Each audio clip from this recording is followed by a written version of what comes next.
राज्यातल्या 72 वरिष्ठ अधिकारी आजी माजी मंत्री हनी ट्रॅपमध्ये अडकलेत का अशी शक्यता वर्तवली जाते। नाशिक दौऱ्यावर असलेल्या राज्यातल्या एका बड्या नेत्याचा अनौपचारिक गप्पांमध्ये हा गौप्यस्फोट त्यांनी केलाय। हा हनी ट्रॅप की अधिकाऱ्यांच्या रासलीला हे स्पष्ट नसलं तरी या प्रकरणाची नाशिकच्या राजकीय वर्तुळात जोरदार चर्चा सुरू झालेली आहे। अपडेट्स घेऊयात आमचे प्रतिनिधी अभिजित सोनावणे यांच्याकडून। अभिजित, अत्यंत धक्कादायक अशी ही माहिती म्हणावी लागेल।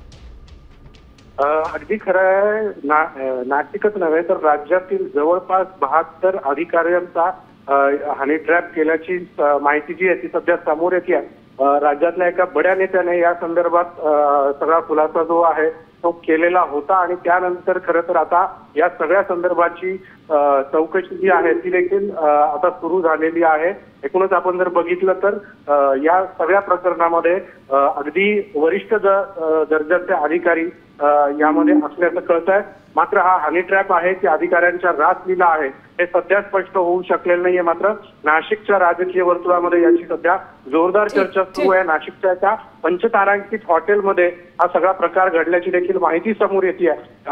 ठाण्यामध्ये या संदर्भामध्ये एका अधिकाऱ्याने तक्रार दिल्याची देखील माहिती समोर येते आहे। त्यामुळे आता एकूणच या सगळ्या प्रकरणामध्ये किती अधिकारी किंवा काही नेत्यांचा देखील समावेश आहे का हे देखील आता खरं तर तपास। ठीक, अभिजित, ही अत्यंत धक्कादायक माहिती म्हणावी लागेल। धन्यवाद संपूर्ण माहितीसाठी। तर नाशिकच्या एका पंचतारांकित हॉटेलमध्ये हा सगळा प्रकार घडल्याची माहिती आहे। मुंबई नाका पोलीस ठाण्यामध्ये एका महिलेने याबाबत तक्रारही केल्याचं पुढे आलंय। आता isakal.com आहे देशातील नंबर 1 ची मराठी न्यूज वेबसाईट। प्रत्येक अपडेटसाठी isakal.com ला नक्की भेट द्या।